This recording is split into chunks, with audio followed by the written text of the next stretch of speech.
Hey folks, what is up? Jorge Anito here, back with the Historical Jesus playlist. We have reached the finale, so to speak. We still have one more thing that I'll talk about here toward the end, but as far as the secular documentation, the ancient non-Christian account, this is the end of the line, at least for this playlist. And now I want to also remind you that I have decided to leave out Suetonius, and there are other sources that I chose not to include as well. I think the playlist stands fairly well. It is really grounded. You're welcome to check the sources, but we're coming to the end and want to talk about a guy named Flavius Josephus. Josephus was a Jewish historian, Roman historian, non-Christian in every sense of the meaning, and there is two passages that Josephus mentions Jesus. I'm going to read the first one. The second one is the most controversial. The first one is a mention of Jesus in passing. It is mainly focused on James, the brother of Jesus. But anyway, this is what it is. And by the way, Flavius Josephus is also a politician, soldier, and as I've already mentioned, a historian. Lived around 37 to 100 AD. And so in Book 20, this is what he says about the death of Jesus' brother James. A bold man in his temper and very insolent, he was also of the sect of the Sadducees. He's talking about High Priest Annas.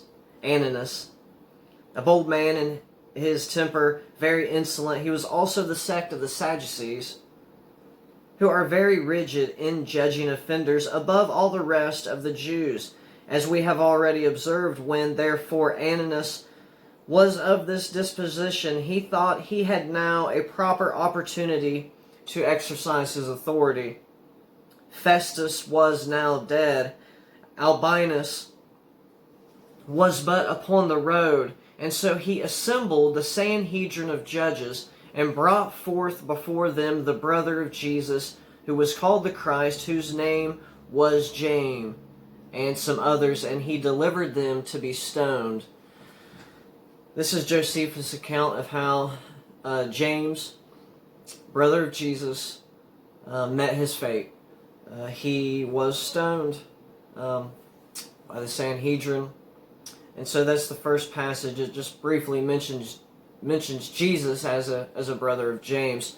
Now, the one that is of more interest to us is Book 18 of Jewish Antiquities. The passage I just read to you, I refer that is from Book 20. This one I'm about to read is Book 18, and it looks like this.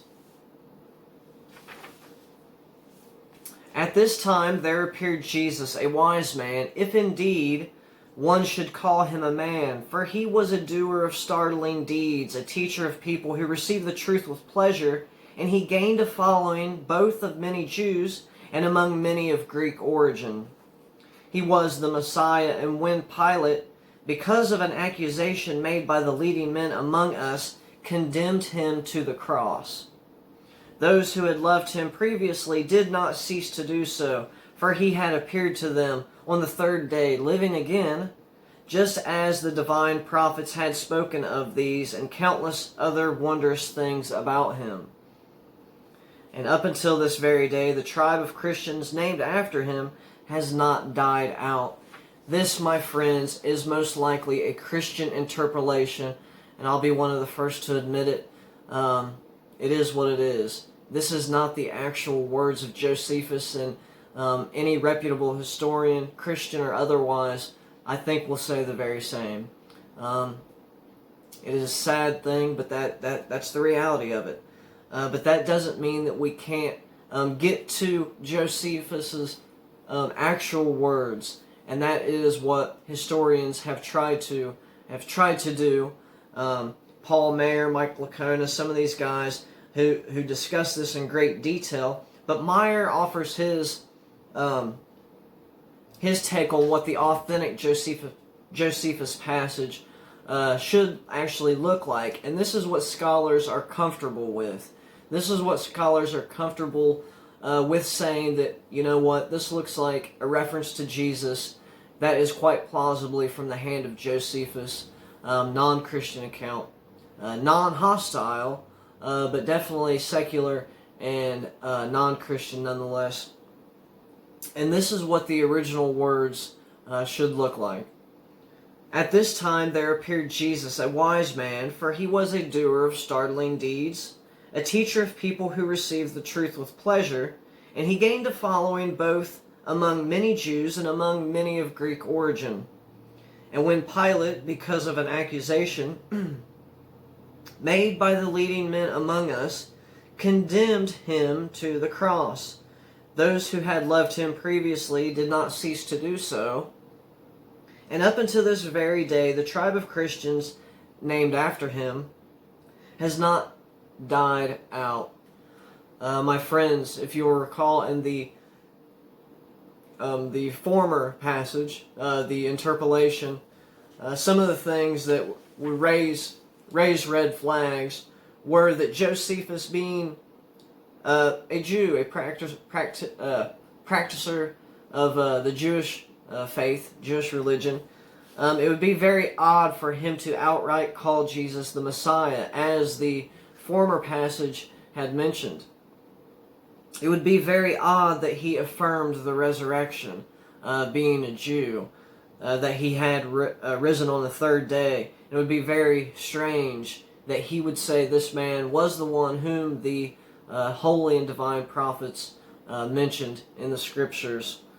These are what raises red flags about the passage, and just stripping away what we would consider interpolations, either by some harebrained monk or some Christian scribe at the time who had the bright idea that, hey, I'm gonna do Josephus some justice here, and I'm gonna make his passage just a little bit better, and in copying just sort of added some things to go along with it to make it look better, and by doing so almost invalidated that piece of data.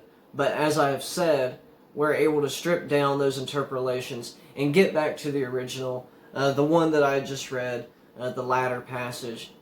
This is the account of Flavius Josephus, and as I've mentioned, guys, this is the end of the road here for us, but only for the secular account.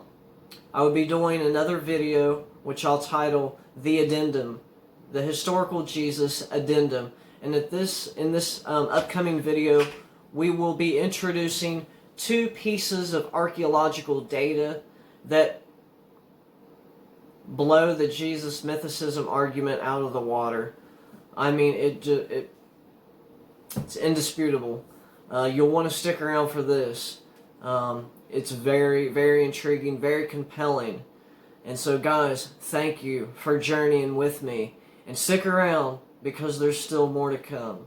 God bless. We'll see you.